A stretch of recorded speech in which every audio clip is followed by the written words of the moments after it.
Vocês estão aí, pessoal?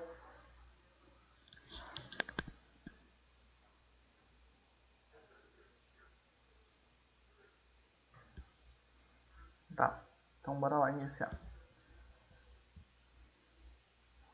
Tá?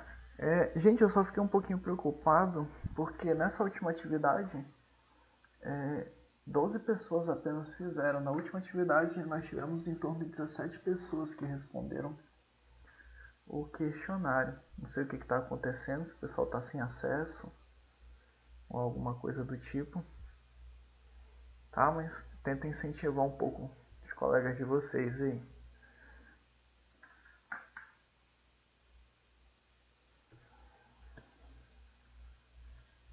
Tá? Nós paramos nessa última aula, tá? No formato do datagrama do IPv4. Então, como vocês podem ver, ele vai ter um comprimento de 32 bits e eu vou ter vários campos que vão compor o datagrama de IPv4. Então, a primeira é a versão, né? Se é a versão 4 ou versão 6, o comprimento, o tamanho que esse cabeçalho vai ter, o tipo de serviço que ele vai estar transportando, o comprimento total desse datagrama em bytes, um identificador de 16 bits, algumas flags que vão identificar, vão dar algum sinal, e o deslocamento de fragmentação, ou seja, ele tem um tamanho pré-definido, né, ou eu posso configurar um tamanho, e caso chegue das camadas superiores um segmento, um segmento muito grande, ele tem que poder fragmentar esse segmento. Então eu tenho que dizer em quantos pedaços ou qual o tamanho dessa fragmentação de cada pacote. O tempo de vida, como eu disse, é um dos mais importantes. E qual é o protocolo da camada superior? Então aqui eu posso identificar qual é o protocolo que vai estar rodando na camada de transporte. Se é o TCP ou o UDP e uma soma de verificação do cabeçalho. O endereço IP de origem e o endereço IP de destino. Em tese, eles não deveriam serem alterados do início até o fim. Mas como nós vamos verificar, em alguns casos, esses endereços eles são alterados por algum motivo que nós também vamos verificar. E as opções, se houver, ele tem um espaço aqui também, no caso o comprimento é de 32 bits. E os dados propriamente ditos dessa camada. Tá? O comprimento do datagrama é o comprimento total do datagrama IP, medido em bytes. Uma vez que esse campo tem 16 bits, eu posso elevar 2 a 16, então eu posso ter 65.535 bytes, o tamanho teórico. Mas, na prática, vocês vão ver que o datagrama IP ele não passa de 1.500 bytes. Até quando nós configuramos alguns equipamentos de rede, nós nem colocamos esses 1.500 bytes, que é o MTU. Nós colocamos algo em torno de 1.480 para evitar de trabalhar no máximo. Isso aqui também pode gerar erros, tá? Então, se você configurou em uma ponta que vai trabalhar com MTU de 1.500 bytes, na outra ponta você também tem que configurar que ele vai trabalhar com 1.500 bytes, já que a gente está falando de comprimento, senão você vai ter muito erro na sua rede na hora de transmitir informações. Então lembre-se disso, nas duas pontas eles têm que falar a mesma língua, ou seja, você tem que determinar que eles vão trabalhar com o mesmo comprimento. A gente tem aqui o identificador, flags e locamento. Esses três campos eles vão ter a fragmentação do pacote, como eu disse, e na nova versão ele não permite fragmentação dos roteadores.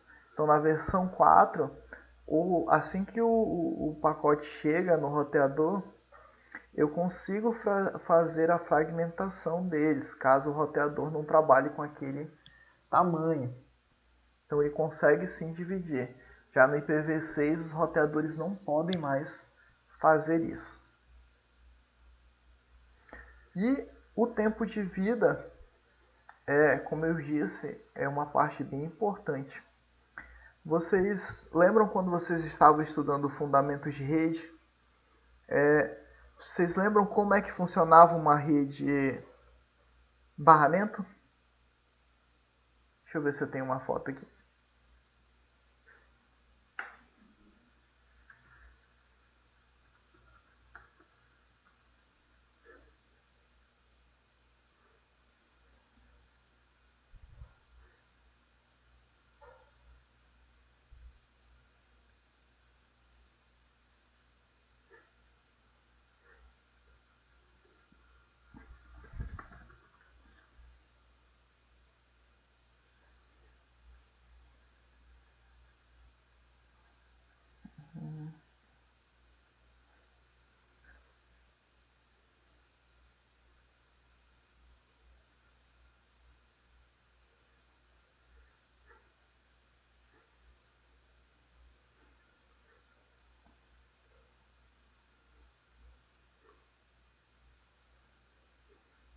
Carregar rapidinho.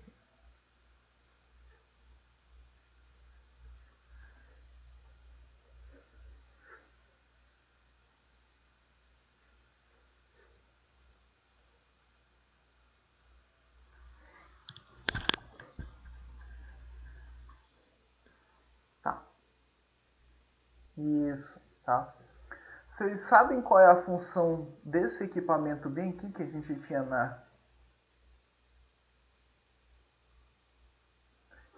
nas redes em barramento? O nome desse equipamento é chamado de Terminator.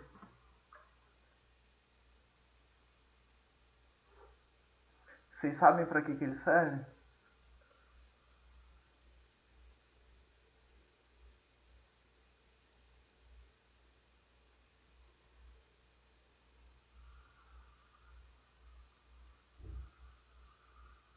Quase isso. O nome já diz um pouco o que faz mais ou menos aí.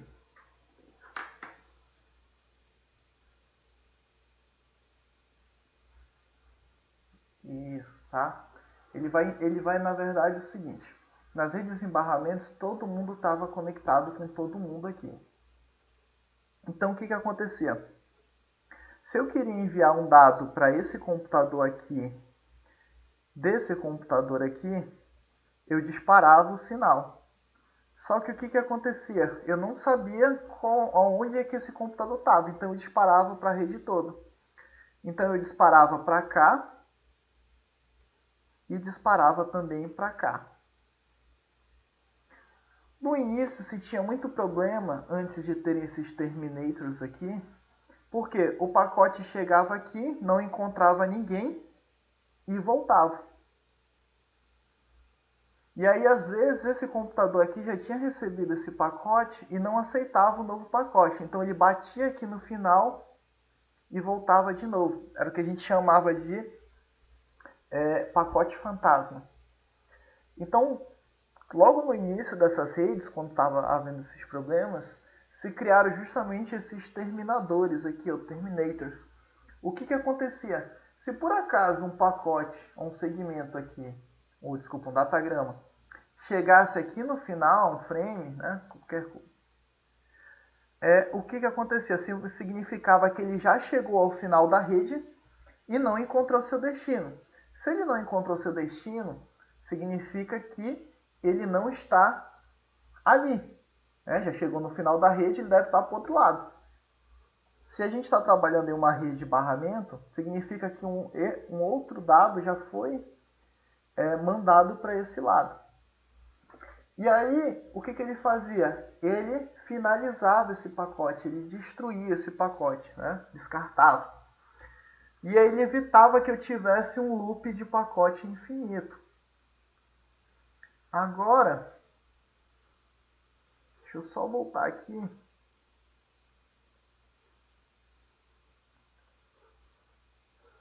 Tá?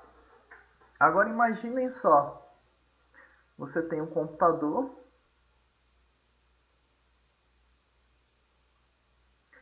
E aí você chega lá, passa por um roteador, né?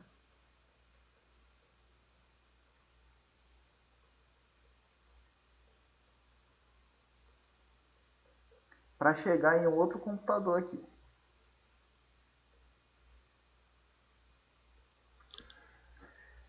Mas imaginem que eu mando um dado para esse computador. Vem aqui. Quero mandar um dado. Só que eu vou justamente mandar e por algum motivo esse computador para de operar na rede. Aí o que eu faço? Eu mando o datagrama para cá.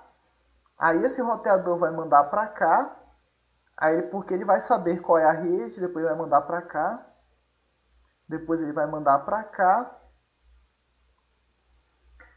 E aí, esse roteador vai ver que nenhum computador está com aquele endereço que ele mandou. E aí, o que esse roteador vai ficar fazendo? Ele vai mandar de volta ou vai mandar para um outro roteador e o roteador vai ficar mandando de volta. Enquanto esse computador não estiver ligado, esse pacote vai ficar trafegando na rede infinitamente, até porque como a internet é muito grande, nós vamos ver como é que trabalham os roteadores. Então os roteadores eles até conhecem os seus vizinhos, os seus AS, que são sistemas autônomos. Mas mais que isso, eles só conhecem as outras redes e sabem disparar para frente.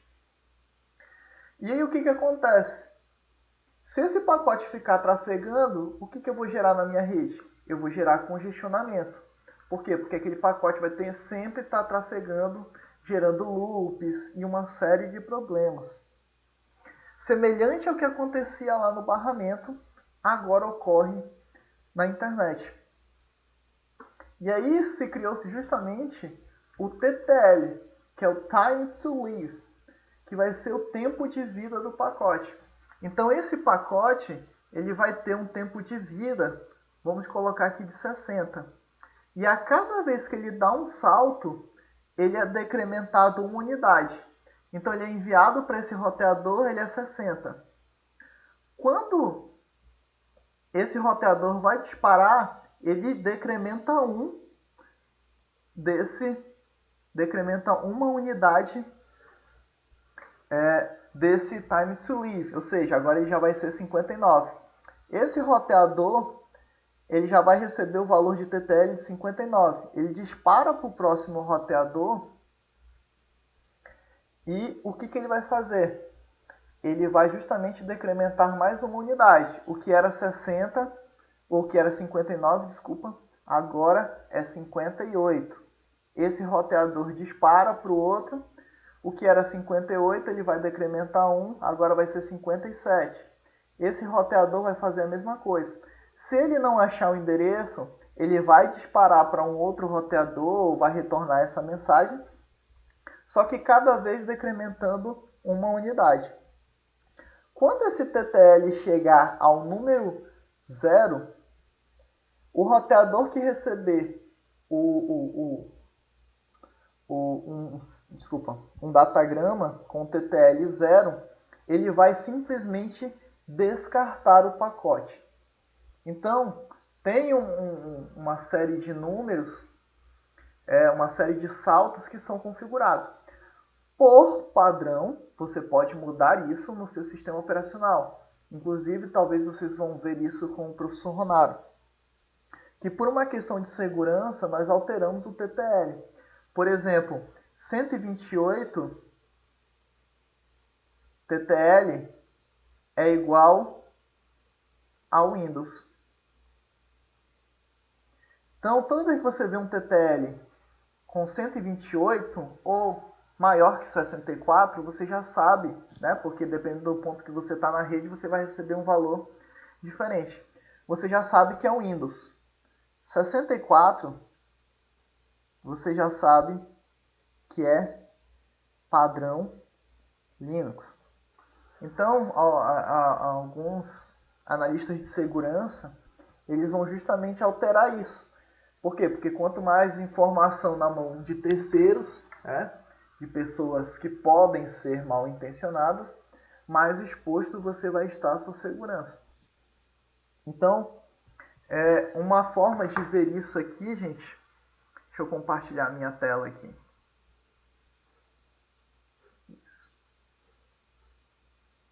Tá, deixa eu só...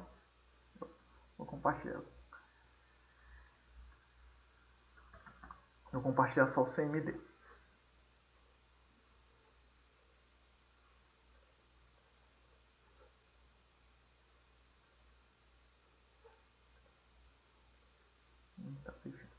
Tá.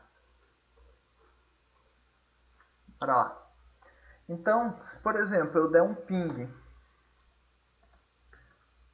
né, o ping padrão aí do Google. Olha só, o TTL aqui, ó. Opa, desculpa, 111. Tá? Ou seja, para mim chegar no Google, como o padrão é 128 do Windows, então para mim chegar no Google foi decrementado justamente a diferença, né? Então vai dar o que aí?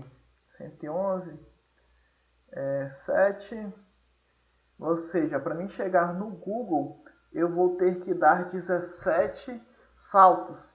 E se por acaso esse endereço estiver fora do ar, os pacotes vão simplesmente morrer. Se eu, por exemplo, vou dar um ping aqui para um endereço que eu acho que nem existe aqui na minha rede, tá? É 48. Tá? Então esse endereço não existe aqui dentro da minha rede. Olha só, host de destino inacessível. O que significa isso? Que o TTL começou a rodar, não chegou a lugar nenhum, né? Viu-se que não tinha dentro da minha rede, vamos imaginar aí que eu estou pingando lá para fora. E no momento em que ele chegou a zero, o meu roteador ele descarta o pacote e envia uma mensagem dizendo que esse endereço não pôde ser alcançado. Tá? Esse TTL é bem interessante porque a gente consegue até com outros comandos identificar a questão de por onde é que a nossa internet passa. Bom, deixa eu só parar aqui um instantinho.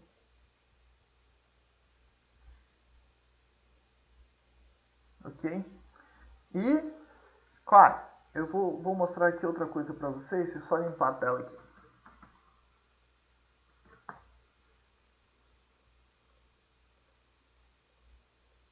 Tá? Deixa eu compartilhar a tela de novo aqui.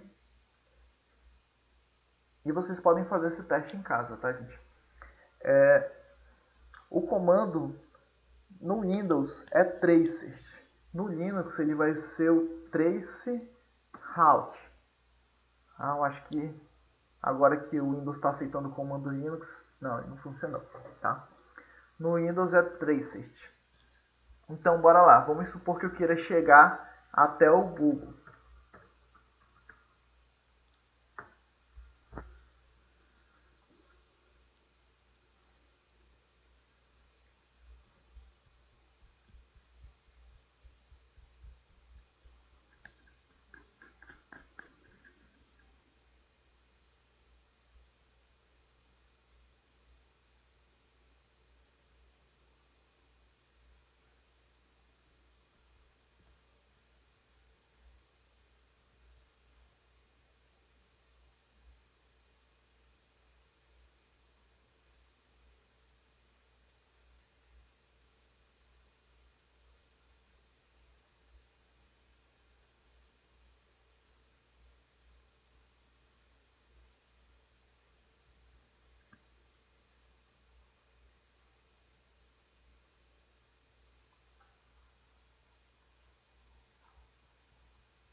Então bora lá, gente. Olha só, esse aqui é todo o caminho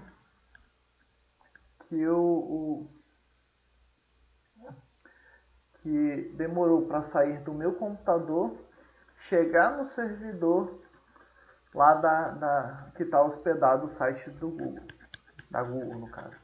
Então olha só, ele passa aqui pelo 10.0.0.1, que é o endereço do meu roteador, a qual eu estou conectado via Wi-Fi. Ele vem aqui para o 45.238.120.11, que é o IP do meu provedor de internet. Ele passa por outras redes aqui. Vocês vão ver que geralmente quando a rede começa com 10, 172 ou 192, elas são redes privadas. Elas não são redes de acesso à internet. Então ele passa aqui por uma rede interna, por outra rede interna, aí ele sai. Esse aqui já é um IP público, que nem esse aqui. E volta de novo, passa mais algumas vezes aqui. Todos esses IPs começando com 10 são IPs privados. A gente vai ver o que é isso. Volta para um IP público. E depois aqui ele começa a pegar roteadores mesmos que têm IPs públicos. E no final ele chega aqui no meu destino. Percebam só, ele chega no destino dele em 63 milissegundos. O servidor da Google, se eu não me engano, está em São Paulo.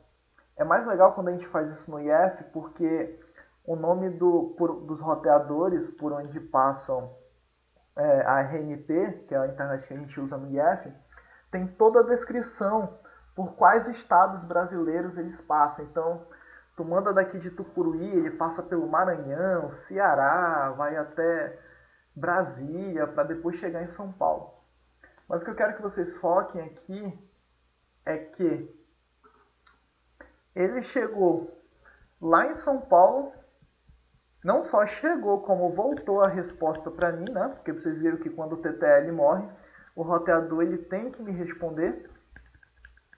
Então ele foi e voltou até em São Paulo em 63 milissegundos. E vocês aí achando que a internet de vocês é lenta, né? Então, já pensou em menos de uma pequena fração de segundo ir em São Paulo e depois retornar, ok?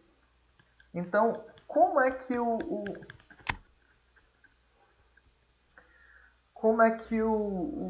tracer, o traceroute, ele vai funcionar? Ele vai justamente usar essa questão do TTL. Então ele começa, deixa eu apagar aqui. Ele começa colocando o TTL 1. E aí o que acontece? Quando chega no meu roteador, que vai sair para outra rede, ele já decrementa 1, chega a 0, né? Quando ele vê que chegou a 0, ele já retorna. Ou seja, ele descarta o pacote e me retorna uma mensagem dizendo que o pacote morreu ali. E aí ele verifica quem foi que respondeu ele, qual o endereço que respondeu ele. Logo em seguida, ele coloca o TTL 2. E aí passa pelo meu roteador, chega no roteador do provedor, morre lá, porque já foi decrementado 2 unidades, e aí retorna a mensagem. E ele vai incrementando até que ele receba uma resposta daquele IP que ele solicitou realmente. E aí ele consegue analisar, como vocês viram, o tempo médio de resposta e ele consegue me dizer, salto por salto, por quais roteadores passou até chegar no seu destino. Ficou claro aí como é que funciona o TTL, o Time to Live?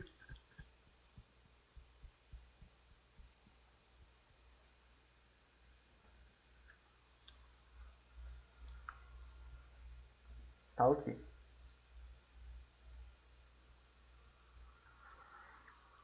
Então bora pra frente aí. Tá, o campo lá protocolo é usado somente quando o datagrama IP chega no seu destino final. o campo ele vai justamente identificar o protocolo da camada de transporte. Então, se tiver um valor 6, significa que o protocolo que está trabalhando lá é um protocolo TCP. Se chegar a um valor 17, significa que o protocolo é o UDP. Então, basicamente, são só esses dois valores. No MikroTik, quando a gente opera o firewall dele, quando nós queremos fazer um filtro mais elaborado, nós podemos justamente filtrar o UDP e o TCP através desses dois valores. A soma de verificação ela vai justamente auxiliar para que verificar se há algum erro, tá? Como é que eu posso dizer? Orientação à conexão, que nem o TCP faz, nós só vamos ter na camada de transporte, tá? E na camada de aplicação, porque algumas aplicações fazem uso do TCP da camada de transporte.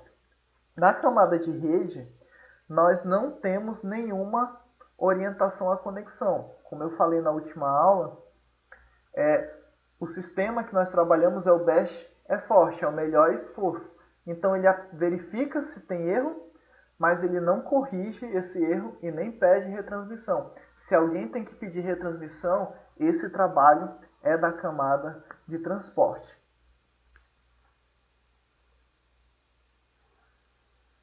Endereços de IP de origem e destino. Quando há uma origem cria o datagrama, ela vai justamente colocar o seu endereço e colocar o endereço de quem que ela quer que receba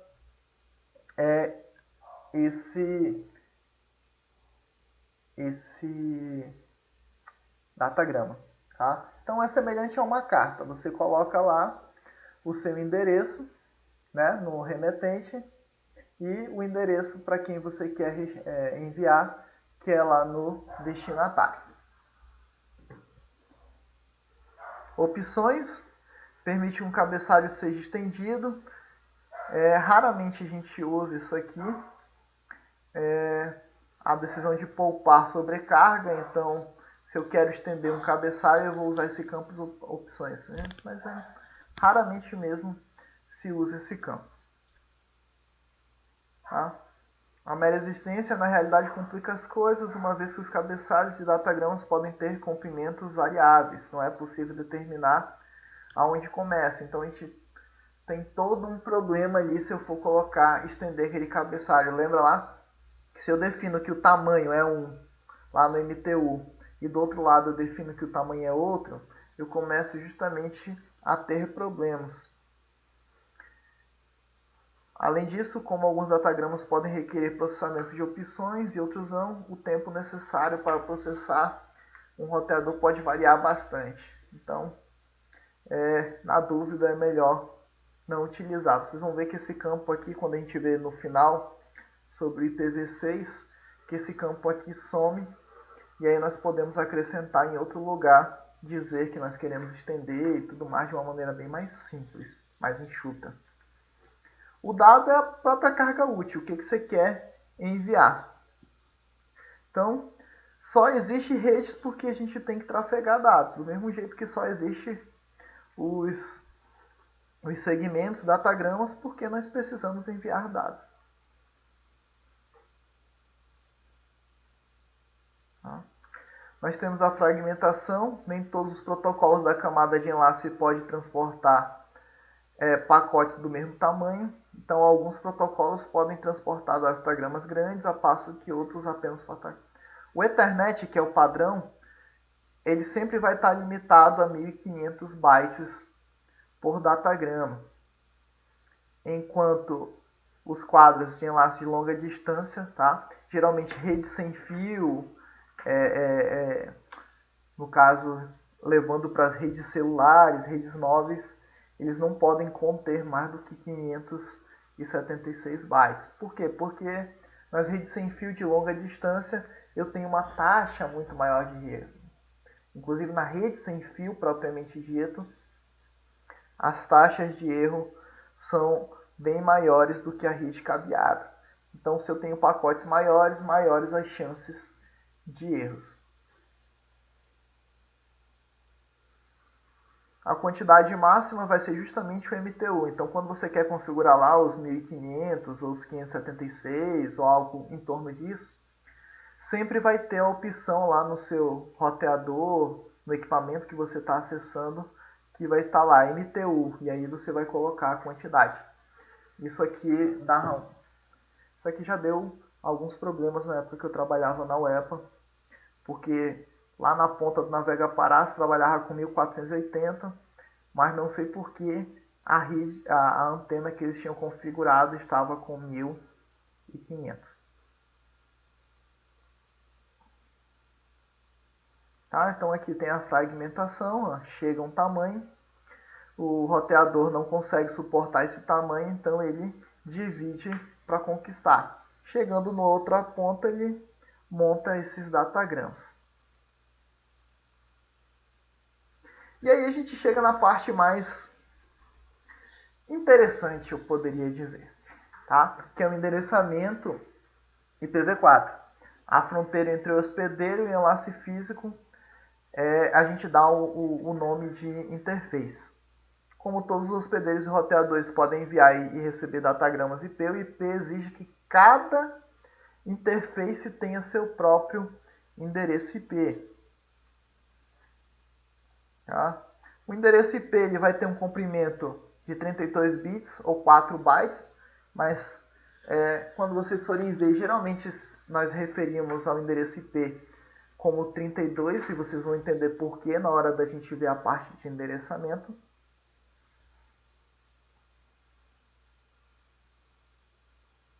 Tá? Então, se eu tenho 32 bits, eu tenho 2 elevado a 32 endereços possíveis. Fazendo essa aproximação, eu tenho cerca de 4 bilhões de endereços possíveis. E aí vocês começam a ver um certo problema, né? Hoje nós já estamos caminhando para perto de 7 bilhões de pessoas no mundo. Então, se você fosse dar um endereço IP e que não é tudo isso, a gente vai ver por quê, é só uma faixa que é reservada para endereçamento IPv4, algumas outras são reservadas para algumas funções, entre outras, nós não teríamos um endereço IP para cada pessoa no mundo, diferentemente do IPv6, que já vai conter 128 bits e vai ter realmente uma porrada de endereços possíveis. E as anotações, elas vão ser em decimal separadas por pontos. Então a gente pode ver lá o padrão, né? 192.168.200, tá? Essa aqui é a notação. Notação decimal, sempre separada por pontos. Até aqui tudo bem, gente?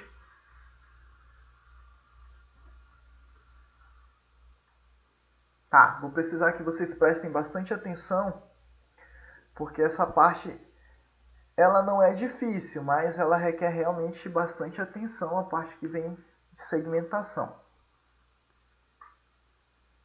Tá? Então aqui a anotação de um endereço IP. Então, se há 32 bits e eu separo por ponto, né? No caso aqui o 93.32.21.9. Esse ponto aqui do último é o ponto parágrafo, tá, gente? Então, se eu tenho 32 bits daqui para cá, significa que cada parte disso aqui representam quantos bits, pessoal?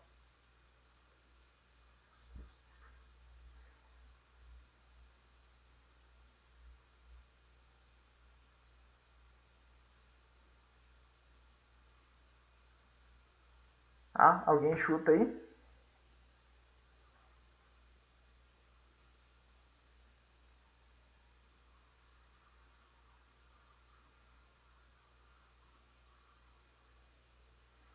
Ó, você sabe que todo esse endereço aqui corresponde a 32 bits, que é o tamanho desse endereçamento. Eles são divididos em 4 segmentos, então cada segmento possui quantos bits? Isso, 8 bits, tá? Se cada segmento possui 8 bits, eu tenho 2 elevado a 8, que vai dar...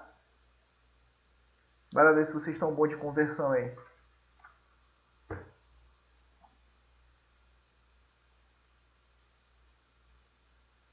É só cálculo binário isso aqui, né? Não é nem conversão. 256, isso, tá? Ou seja, em cada segmento desse, eu posso ter de 0 até quanto?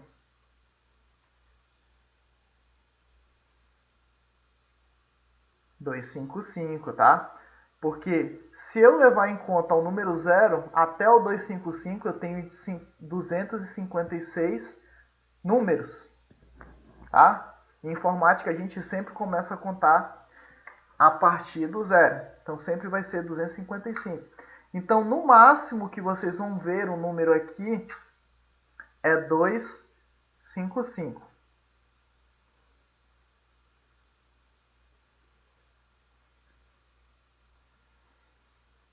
Tá? E se eu converter isso aqui para notação binária, eu vou converter de 8 em 8 bits.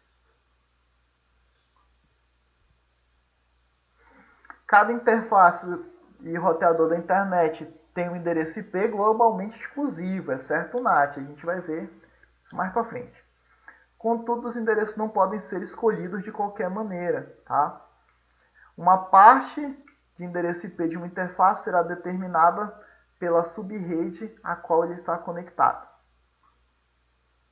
Então aqui, ó, eu tenho aqui uma subrede girando nessa faixa aqui, ó, 223. A única coisa que muda aqui é o último dígito, tá? E essa aqui também começa com 223, mas ela muda completamente aqui, ó. Então eu tenho endereços diferentes, ó. Aqui é a rede 1, que é esse bit que está dividindo a rede, tá? Todos os endereços dessa rede têm o mesmo bit aqui, ó. Tudo isso aqui é igual, tá? Aqui eu tenho outra rede, ó. Essa rede aqui vai ser a rede 2, ó, já que é o bit que está dividindo ela. Então todo mundo aqui vai até o 2 e vai mudar só o último número. E essa aqui é a rede 3. Vai ser sempre fácil assim identificar? Não. Ah, mas é assim que começa. E aí, a estratégia de atribuição dos endereços na internet foram justamente conhecida como interdomínio sem classe, que é o CDR, ou CDIR, tá? Como vocês precisarem. O CDIR generaliza a noção de endereçamentos. Como acontece o endereçamento, o IP de 32 bits é dividido em duas partes, tá? Então a parte A, B, C, D, e o barra vai ser justamente a minha subdivisão na minha subrede. Só um instante, gente.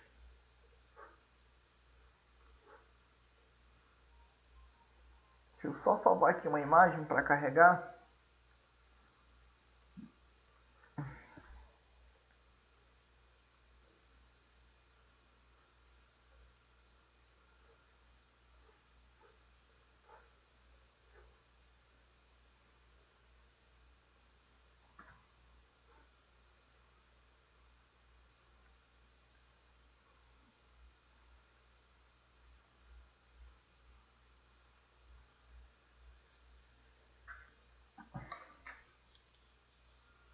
Tá, aqui a gente vai ficar melhor para desenhar aqui, como se fosse um quadro mesmo. Tudo bem? Pessoal, quando começou a divisão da internet, se tinha lá uma faixa de endereço em que começou -se a se distribuir, então estava ali, não tinha nem chegado aos milhões ainda os números de computadores, então foram se distribuindo endereços à vontade, digamos assim. Então, os endereços de classe A, né, o identificador de rede era apenas esse primeiro aqui. O resto, tudo era endereço de rede. Os endereços de rede B já era justamente, tá? Tinha 2 identificadores de rede e os outros 2 aqui a gente podia usar para endereçar a nossa rede. E o do tipo C, né, como você já deve imaginar, eram os 3 primeiros e só o último para endereçar a rede. Então aqui eu tenho 8, 16, 24 bits, né, 2 elevado a 24 endereços para endereçar a minha rede. Aqui eu vou ter 2 elevado a 16 e aqui eu vou ter 2 elevado a 8. Só que aí o que aconteceu? A internet foi expandindo, expandindo, expandindo, expandindo e aí começou a faltar endereços. Começou justamente uma certa escassez de endereços. E aí o que foi que aconteceu? Vamos ter que resolver essa bronca aí. Então vamos fazer o seguinte. Vamos criar 3 faixas que não vão, em tese, acessar a internet, não pelo menos diretamente. Assim os endereços IPs eles vão poder se repetir. Que até então todo mundo estava conectado à internet e ninguém podia enumerar, botar um IP igual ao outro, nem dentro nem fora da sua empresa. Então decidiu-se criar que era o seguinte: todo IP que começar com 10 alguma coisa vai ser um IP de classe A que eu posso enumerar dentro da minha rede. Todo IP que começar com 172.16, tá? Vai até 32 aqui, mas considerem só o 16, por enquanto. Começar com 172.16 vai poder enumerar a sua rede, tá? Então a empresa A colocou o IP 10 ponto alguma coisa e a empresa B, que não está na mesma rede, colocou o mesmo endereço IP, eu não vou ter conflito. Por quê? Porque, em tese, esses endereços IPs não acessam a internet. A mesma coisa vale para o B. E o C foi 192.168, tá? E aqui varia, mas só que no C, apesar desses 2 aqui poderem variar, somente esse último vai variar de verdade. Esse último aqui vai ser para que eu possa criar várias e várias redes, que a gente vai ver daqui a pouco como é que funciona. Tá? Então, bora lá. Quem gosta de pizza aí, galera? Geral, né?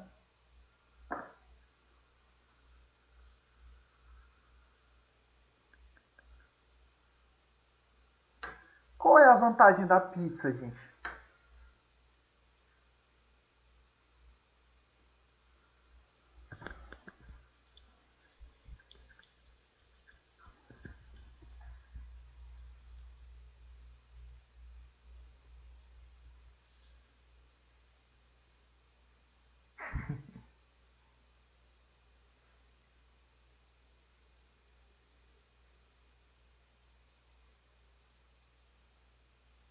Isso aí, dividir, né? Eu sei que tem gente que come aí uma GG, uma família sozinha, né? Mas a vantagem da pizza é justamente eu ter a opção de dividir. Até aqui, pessoal, até esse momento aqui, eu ainda não tinha subdivisão da rede. Eu só fiz o quê? Retirar uma parte dos meus endereços IPs e colocar para que as empresas e órgãos possam utilizá-los, já que o endereço IP está esgotando, né? Estava acabando ali. Só que o que acontecia? Dentro de uma empresa eu tinha vários setores. Aí eu ia colocando os endereços. 10.0.1, 10.0.0.2, 10.0. Só que o que acontecia? A rede toda virava meio que uma bagunça. Por quê? Porque o pessoal da RH conseguia acessar os computadores do financeiro, o financeiro da administração e por aí vai. E aí, no momento, decidiu-se que as pessoas queriam isolar a rede. Por quê? Até porque a gente tem algumas mensagens que são mensagens de broadcast, que são mensagens que disparam para toda a rede. Então imagina todos os computadores, né, de uma rede grande disparando ao mesmo tempo para todo mundo. Então eu começava a gerar um problema de tráfego dentro da minha rede. Foi aí que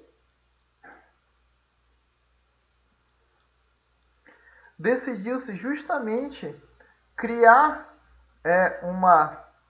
um endereço de subrede, um endereçamento de subrede, o CDR, ou CD, como vocês precisarem, começou justamente a criar um endereçamento de subrede.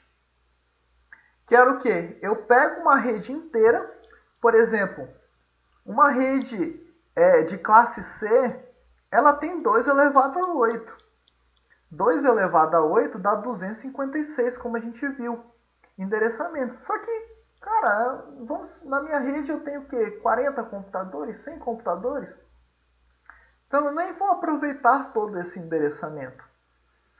E aí, como eu estava também na escassez de endereçamento IP fora da minha rede também, ou seja, lá na internet, ao invés de eu entregar lá para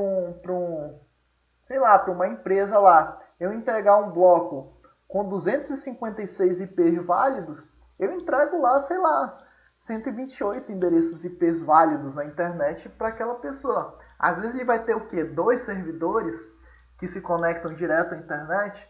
Então, eu começo a dividir essa questão de endereçamentos. Tá? Então, eu uso ou a anotação barra ou a anotação mais comum, que é a anotação também em bits, que você já deve ter visto. 255, 255, 255, 0. Tá? Isso aqui pode variar. Mas geralmente é esse padrão aqui de endereçamento subrede. Ou então eu posso colocar o barra e a gente vai ver como é que funciona esse barra.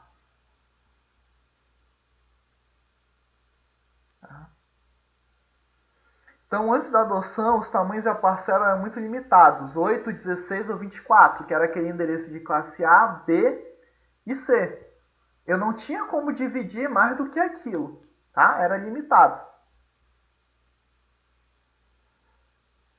Então, a exigência de parcelar as subredes, que tenham exatos 1, 2 ou 3 bytes, há muito tempo se mostrou problemática para suportar, tá? Empresas de pequeno e médio porte. Aquela questão de eu ter mais endereços do que realmente eu preciso.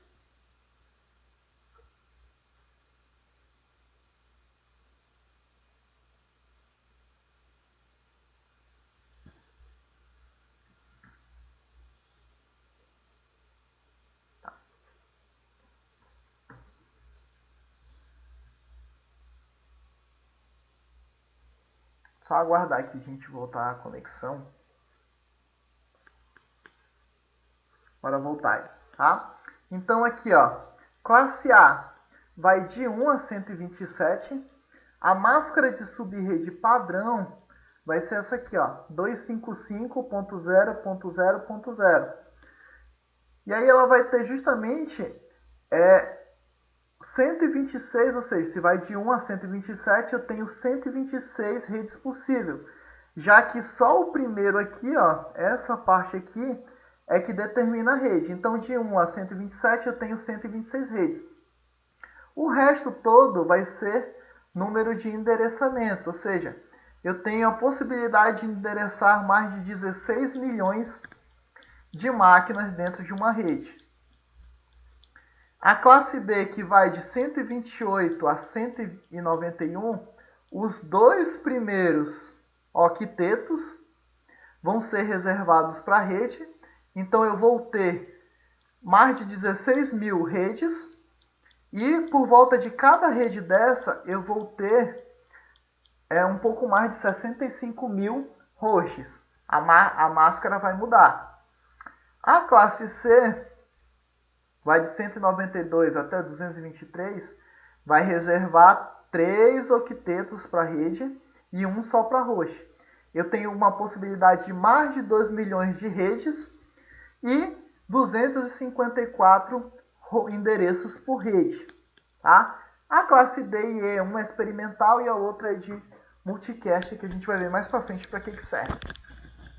Ou seja, vocês percebem que uma parte dessa rede eu nem posso usar. Então eu não tenho aqueles 4 bilhões possíveis que a gente tinha falado lá no início. Então vocês percebem que quanto mais hosts numa rede, menor a quantidade de redes eu posso ter. Conforme o número de endereços por rede vai aumentando, vai diminuindo, desculpa, o número de redes em que eu posso segmentar isso vai aumentando. E aí, vocês percebem aqui, que quando eu tenho apenas um octeto reservado para a rede, olha só, 255, 255, o resto tudo zero, a minha máscara de subrede. O que isso significa? Significa que todos os 8 bits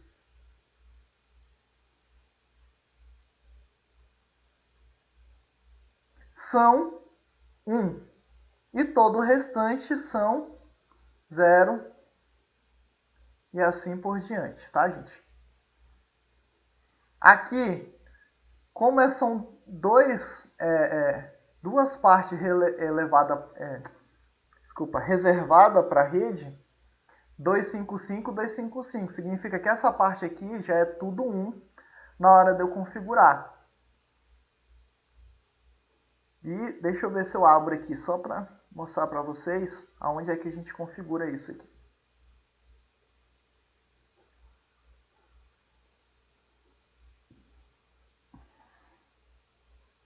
Tá? No Windows 10 aqui, configuração de adaptador. Tá? Eu tenho meus adaptadores, ou seja, as minhas interfaces. E olha aqui no status dela, eu tenho meu endereço IPv4 e a minha máscara de subrede. Apesar de eu estar usando o IP de classe A, eu estou dividindo a minha rede, tá? Reservando os 3 primeiros octetos, esse aqui e esse, para a rede, e o restante só para endereçamento. Tá? Se eu quiser alterar, eu posso vir aqui em propriedades, protocolo IPv4, tá? E colocar aqui, usar o seguinte endereço, o endereço IP que eu quero, a minha máscara de subrede e o gateway, que vai ser a minha saída, o endereço IP, para quando eu quiser sair da minha rede, eu envio para ele e ele encaminha isso para a minha rede.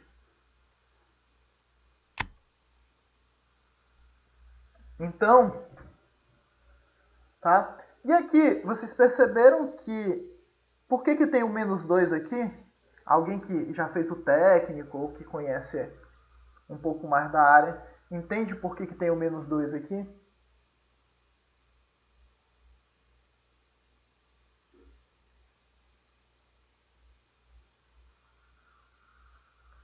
Isso.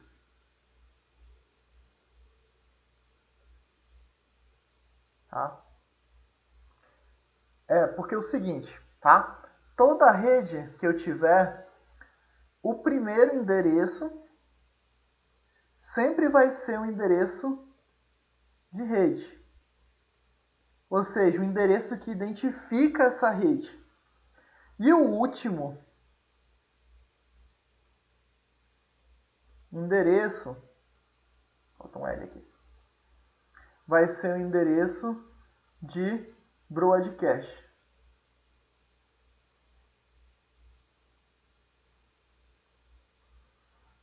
O que isso significa? Tá?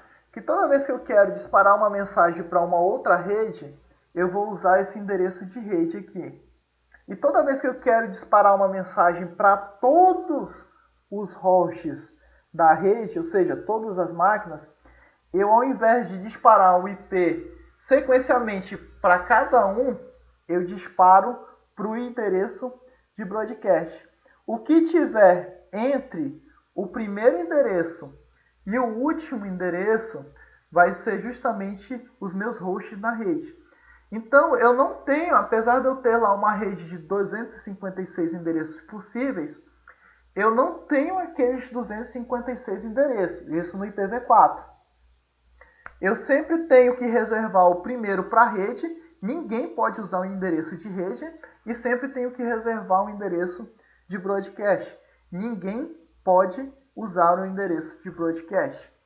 Então, por isso que toda vez eu tenho o 2 elevado ao número de bits menos 2 para saber o número de hosts em uma rede. É por isso que aqui, ó, numa rede de classe C, tá? Eu tenho 254. Por quê? Porque aqui eu só tenho os últimos 8 bits reservados para host. Então eu faço 2 elevado a 8 menos 2. Ficou claro até aqui, gente? Tá tranquilo? Tá difícil?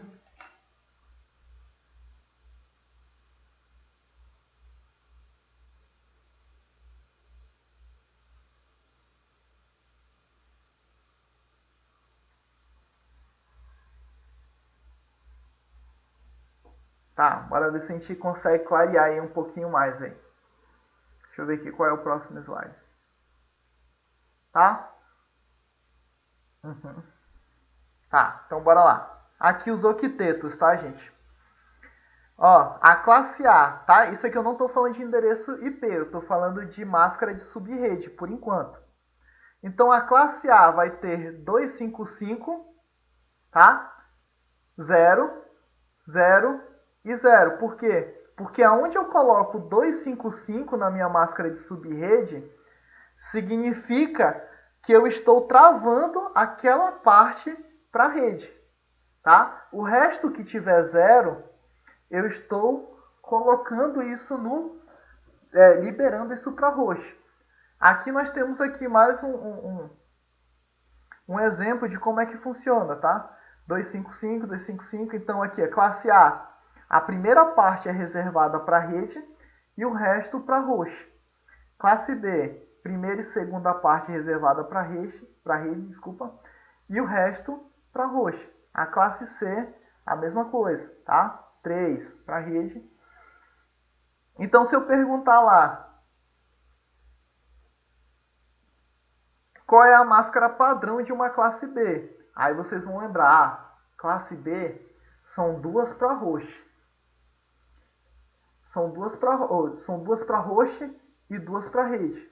Então, se são duas para rede, os primeiros, eu sei que o primeiro octeto, se tudo for 1, ele vai ser 255, tá? E já que o segundo também ele vai ser 255. Já o resto, ele vai ser para endereçamento de máquinas na rede. Então, ele vai ser 0 e o resto vai ser 0. Se for a classe A, 0, 0, 0. Se for a classe C, 255, 255, tá? Quando eu coloco isso, a minha máscara de subrede, eu estou travando os meus hosts. Então, eu estou justamente limitando, como vocês viram lá, eu estava usando o IP de classe A, que é um IP que está lá entre o 1 e o 127, que é o endereço 10. Só que a minha máscara de subrede era uma máscara de subrede de classe C. Para quê? Para que eu fiz isso? Justamente para limitar o número de hosts na minha rede. Por quê? Eu não preciso de 4 milhões de hosts, lá, 16 milhões? Não lembro, deixa eu... Eu não preciso de mais de 16 milhões de endereçamentos, tá? Com 256, mais do que sobra. Eu tenho o quê? Deve ter 4 equipamentos, no máximo 5, que acessam a minha rede. Tá? E o endereço de difusão, alguns endereços vão ser reservados, tá, gente? O endereço de difusão, quando eu disparo 255 para esse endereço aqui, eu estou disparando para todos os hosts, tá, que eu consegui entregar, desculpa, tá? Então, quando eu disparo isso aqui, emite um datagrama, a mensagem é entregue a todo mundo. Então, imagina que eu tenho uma mensagem que eu preciso entregar diretamente a todo mundo da minha rede. E aí eu preciso justamente, ao invés de eu ficar pegando o endereço de cada um, eu vou simplesmente disparar para o endereço de difusão e aí todo mundo vai receber essa mensagem. Tá? Deixa eu...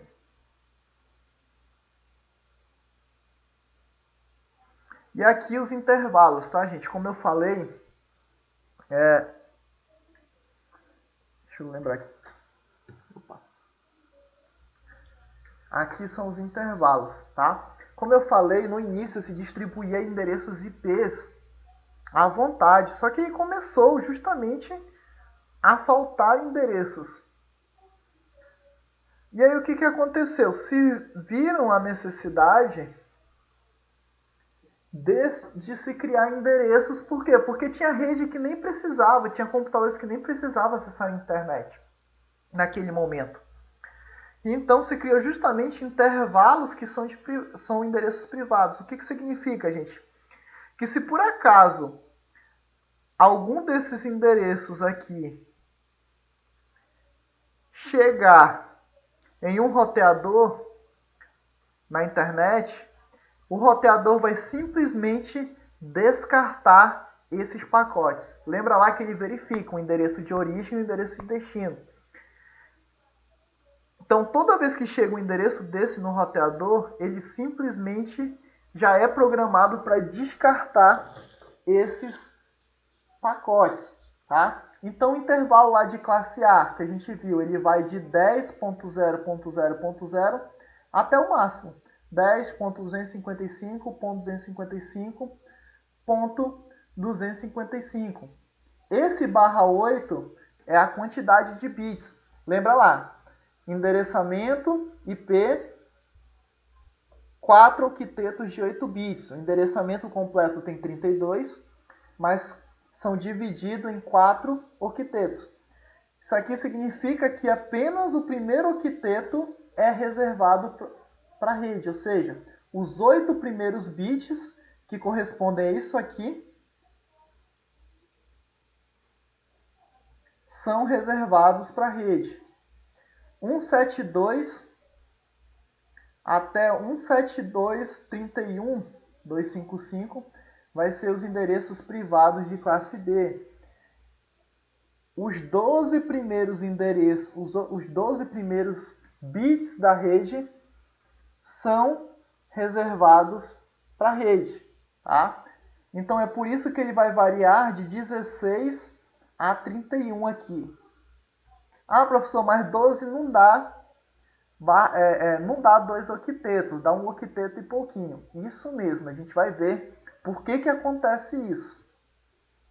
E aqui 1/16. Por quê? Porque apesar desses 3 aqui serem fixos, tá? E esse último, ele pode variar esse último aqui, ó, até 255, isolando as redes. Então,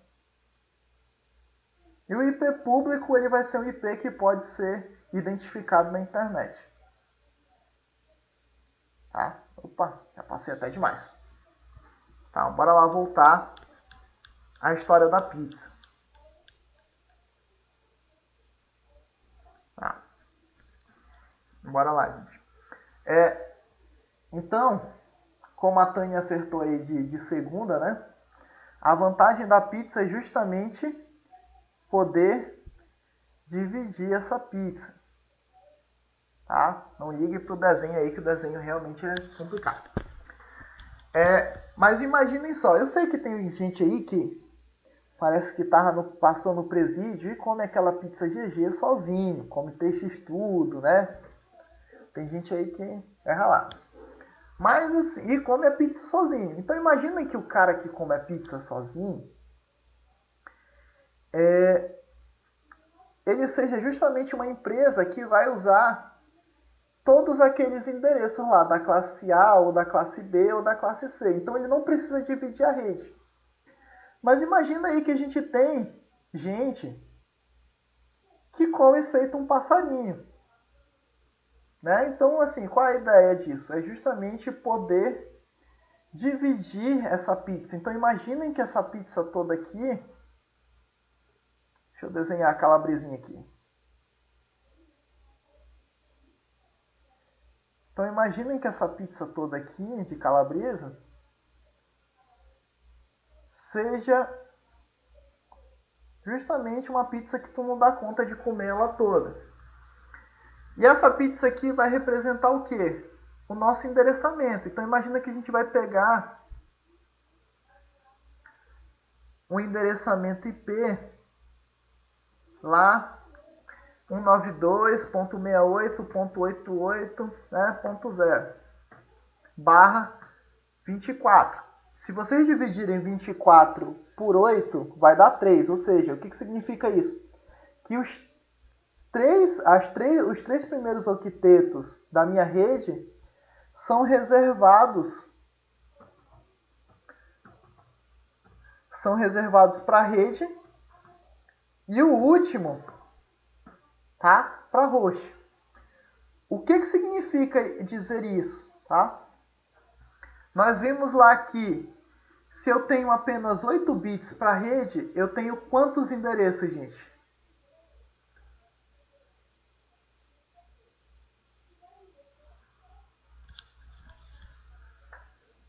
Não.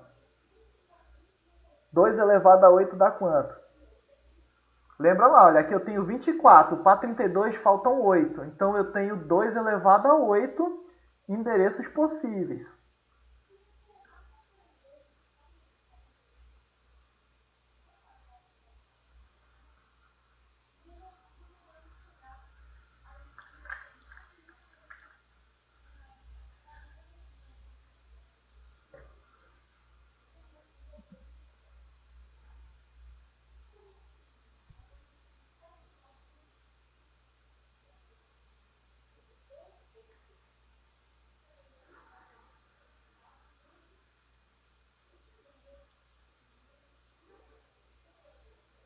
Isso, tá? Mas bora colocar aqui. Primeiro a gente vai colocar que eu tenho o quê? Tá? 256 endereços, tá? Na minha rede. E 254 hosts, tá? Então, o que isso significa dizer? Que a minha rede aqui, ela vai de 192.168.88, tá? .0 até o que? 192.168.88.255, tá? Então, qualquer endereço que vai de 0 aqui, o último octeto, até 255, significa que é o endereço da minha rede. Tá. Vamos lá voltar.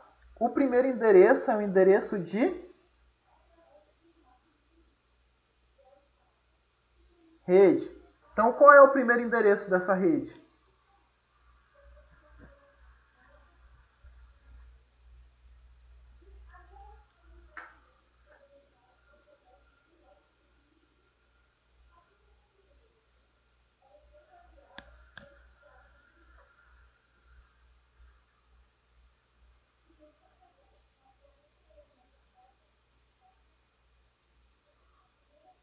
Isso. Então, 192.168.88.0 vai ser igual ao endereço de rede. E a gente viu lá que ainda tem mais um endereço, que é o endereço de broadcast. Né? Ele é o último endereço da minha rede. Então, qual vai ser esse endereço?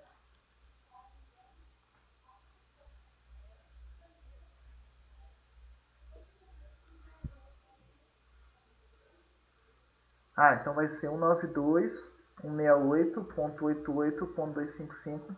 Vai ser meu endereço de broadcast. E tudo que tiver entre 192.168.88.1 até 254 vai ser o quê? roxo. Ficou entendido aqui, gente?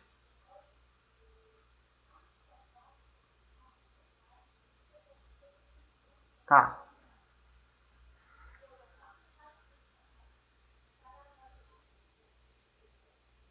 Tá indo, né? Tá bom. O importante é isso. Agora imagina só. Eu tenho uma rede com 254 números de roxo, mas eu não preciso disso, gente. Então o que eu vou fazer? Vou dividir ela no meio, tá? Como é que eu faço para dividir ela no meio? Tá. Vocês lembram lá que, olha, os 3 primeiros octetos são 1, né? 1, 2, 3, 4, 5, 6, 7, 8. Ponto. 1, 2, 3, 4, 5, 6, 7, 8. Ponto. 1, 2, 3, 4, 5, 6, 7, 8. Ponto. O resto tudo aqui é 0. 2, 3, 4, 5, 6, 7, 8. Tá? Aí o que eu vou fazer? Olha, daqui para cá, né, 3 vezes 8 dá 24. Por isso eu tenho barra 24. Eu vou fazer uma coisa que a gente chama popularmente no meio da TI de roubar um bit. Eu vou pegar o bit 0 mais à esquerda e vou transformar ele em 1. O que acontece quando eu faço isso?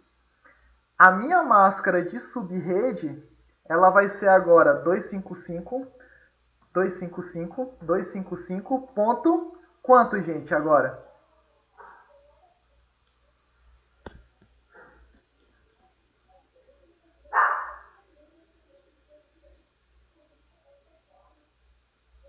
Alguém tem uma ideia?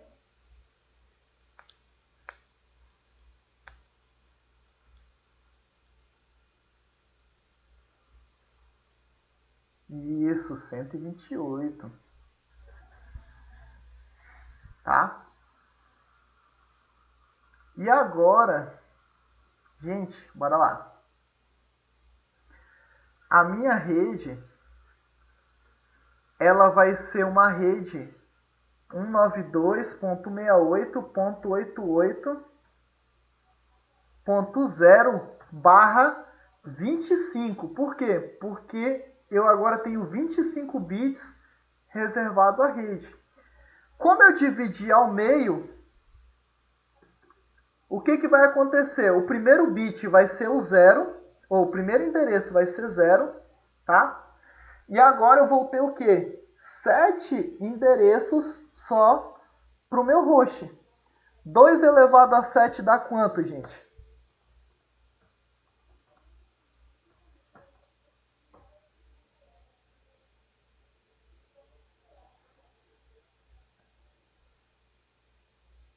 Vocês acabaram de responder. 128, né? Mas se eu estou começando do zero, ele vai o que agora?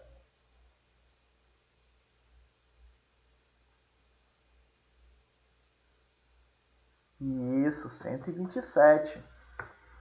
Tá? E a minha segunda rede, ela vai começar do 192.68.88. Ponto quê?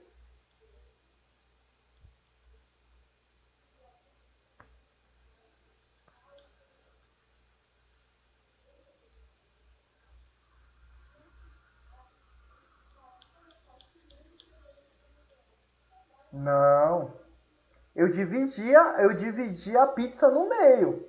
Mas esse aqui ainda continua sendo um lado, esse aqui continua sendo o outro. Essa fatia aqui é o quê? Uma continuação dessa, não é?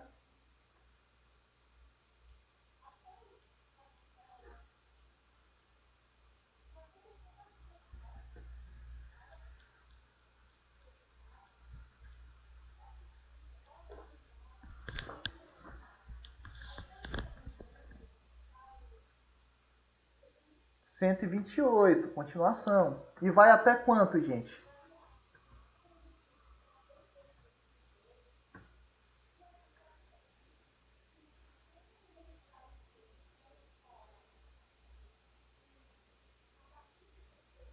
Isso aí, Cleison. Tá? 255. Antes eu tinha uma rede só, que é de 0 até 255. Agora eu vou ter a rede 1 e a rede 2. Né? Eu dividi. Agora eu dividi em duas redes. Cada rede agora tem 128 endereços. Só que aí, bora lá. Eu dividi essa em duas. O que vai acontecer agora? Na primeira rede, qual é o endereço de rede? Rede 1, vou até botar aqui.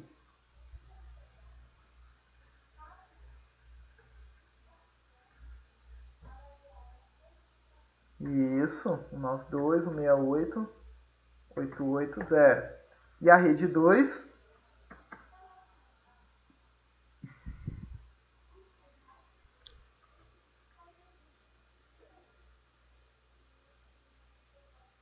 Quase, Betânia. Opa, desculpa, é isso mesmo, desculpa, Tânia. Acabei confundindo aqui. 88.128. Ok. O endereço da rede 1 e o endereço da rede 2. O broadcast da rede 1 vai ser o quê?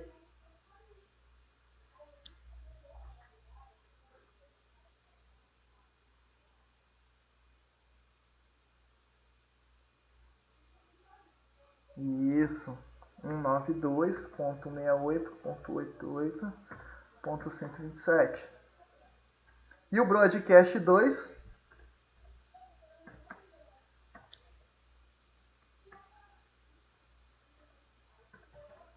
Ok, tá?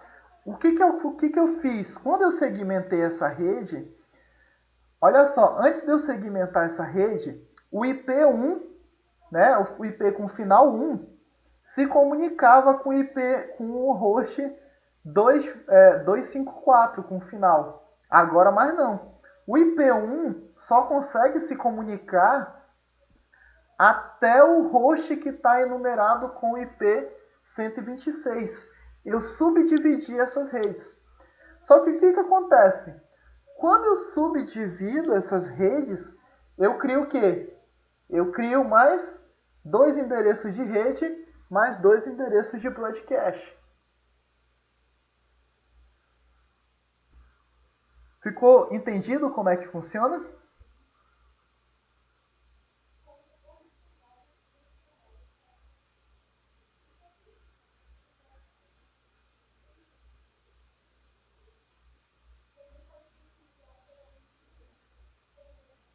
Tá? Agora imaginem o seguinte.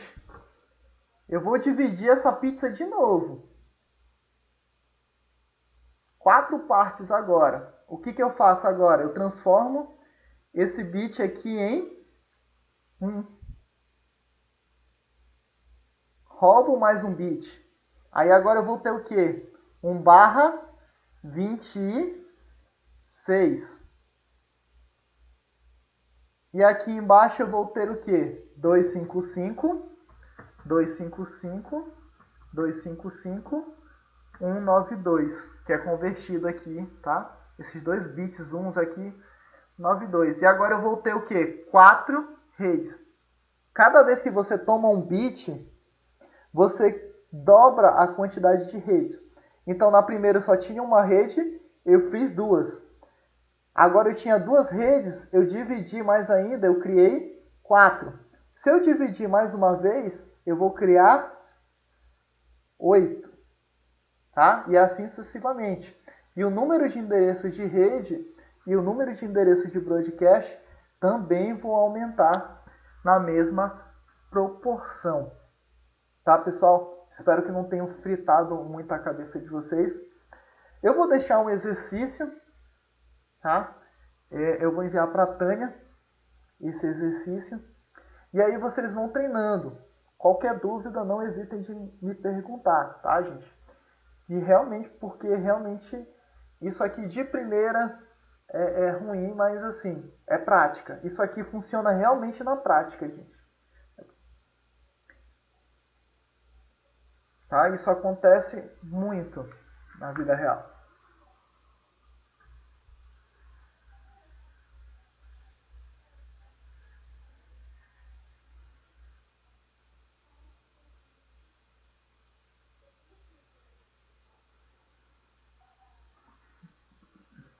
Deixa eu só acessar aqui. Deixa eu procurar aqui a atividade aqui. Rapidão, gente. Um minuto.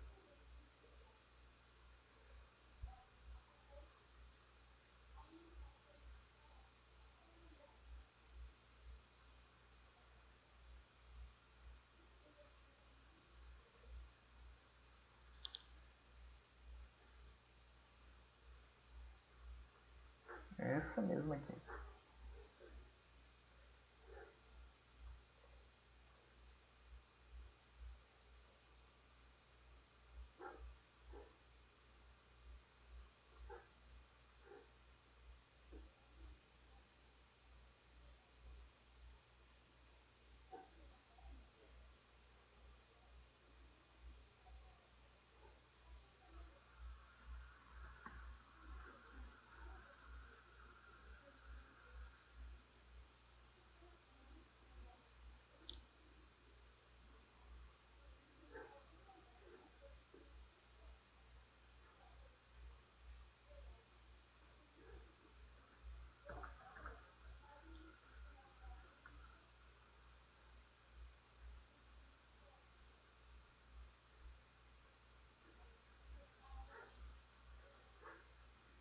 Tá, vocês podem se reunir online.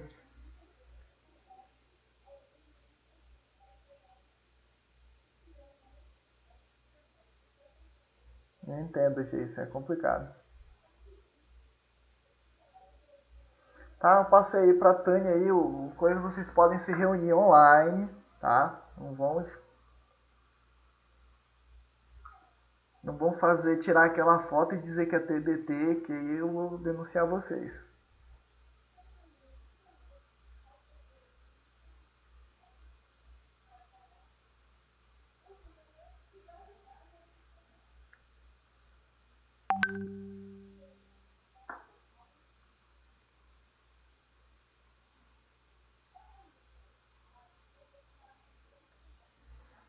Ok, gente, treinem bastante, qualquer dúvida eu tô por aí. Eu sei que realmente é um pouco difícil, mas assim, é prática. Depois vocês tiram isso de letra, tá? Só percebam que quando eu divido uma rede nunca acessa a outra, a não ser que eu crie algum mecanismo como um roteador ou um get. Então eu posso segmentar. Então aqui quando eu dividir essa rede em duas, eu posso deixar a primeira rede para o administrativo e a outra rede para o financeiro. Isso também facilita eu gerenciar essas duas redes também. Tá ok? Então, pessoal, acabou estendendo um pouquinho mais do que eu previa.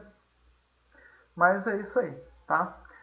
Quem não fez atividade, tá, gente? Ainda tem até agora, tem até meia-noite para poder fazer atividade, tá? Tentem fazer, tentem motivar os colegas de vocês aí. Tem muita gente que não está fazendo atividade, não está participando. E aí,